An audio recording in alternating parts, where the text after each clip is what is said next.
streetnews.it, siamo qui con i ragazzi dell'associazione Ciro Vive, parla a nome del gruppo dei Ragazzi Insieme Gianni Romano. Quindi è un'occasione a cui non si può mancare, la partita del cuore.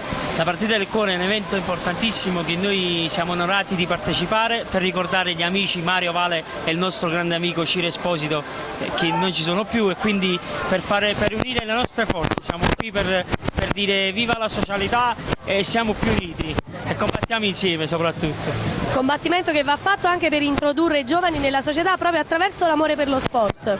Questo è il nostro messaggio. Speriamo che ne valga la pena dare un messaggio del genere per i giovani che non si allontanano e si avvicinano sempre di più a fare cose buone, non sbagliate.